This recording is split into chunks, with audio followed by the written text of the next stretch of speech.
آج سے 25 سال پہلے میں بھی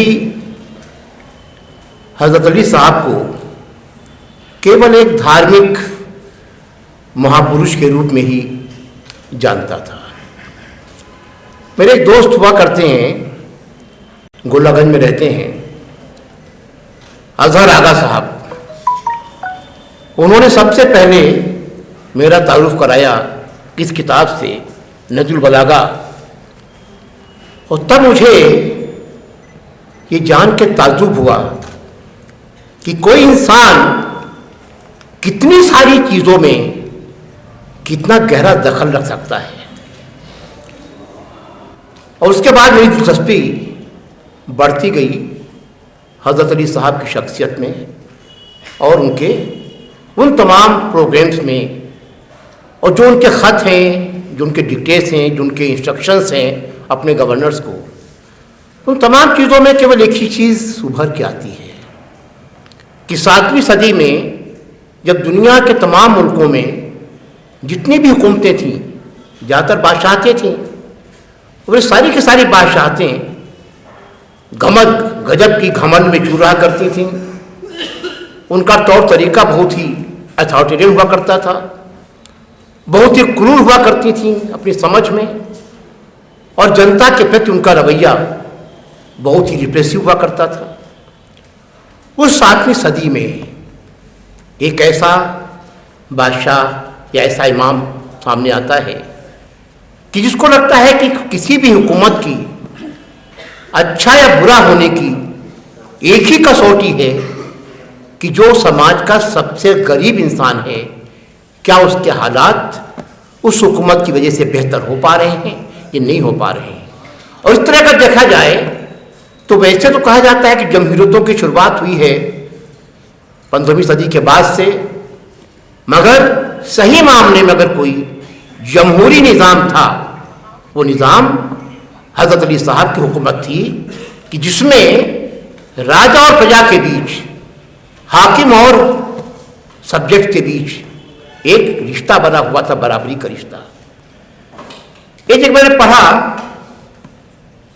کہ کسی نے کہا حضرت علی صاحب سے کہ آپ لگاتار اس طرح سے ایسے کپڑے پہنتے ہیں, بہت ہی سادھارن کپڑے ہیں, ایسا کھانا کھاتے ہیں جو بہت ہی سادھارن ہے. انہوں نے کیا ایک بات جواب دیا کہ ہاں, میں یہاں جتنا بہتر شہد ملتا ہو وہ سارا شہد میرے لیے آ سکتا ہے, سب سے اچھا آٹا, سب سے اچھا اناج مجھے مل سکتا ہے, اور سب سے اچھے ریشم کے کپڑے بھی ہمارے لیے ہو سکتے ہیں. تو سوال یہ اٹھتا ہے کہ اگر یمن کے لوگ, اگر حجاز کے لوگ, اگر ہماری تمام الگ الگ علاقوں کے جو عوام ہے ہمارا, اگر ان کے پاس 2 وقت کھانے کی روٹی نہیں ہے, اس سمے میرا یہ شہد کھانا, اچھا اناج کھانا, اچھے کپڑے پہننا یہ واجب چیز نہیں ہوگی, یہ حلال کی چیز نہیں ہوگی. اس وقت انہیں غصہ نہیں آتا تھا, غصہ بالکل آتا ہی نہیں تھا. بادشاہ ہو, حاکم ہو, اور اسے غصہ نہ آئے تو عجیب سی بات ہے. لیکن ایسا ہوا کہ ایک ان کا جو خادم تھا اسے انہیں کہیں بھیجنا تھا کسی میسج دینے کے لیے, کسی کو سندیش دینے کے لیے, اور بالکل پاس میں بیٹھا ہوا تھا. 1 بار آواز دی, 2 بار آواز دی, 3 بار آواز دی, مگر اس کے کانوں پر جوں بھی نہیں لگی, سنے نہیں, انسنی کر دی اس نے. تو خود اٹھ کے گئے کہ بھئی کیا بات ہے, وہ سن کیوں نہیں پا رہا ہے. اس نے کمالت میں آپ بیٹھے ہوئے ہو, سن نہیں رہے ہو.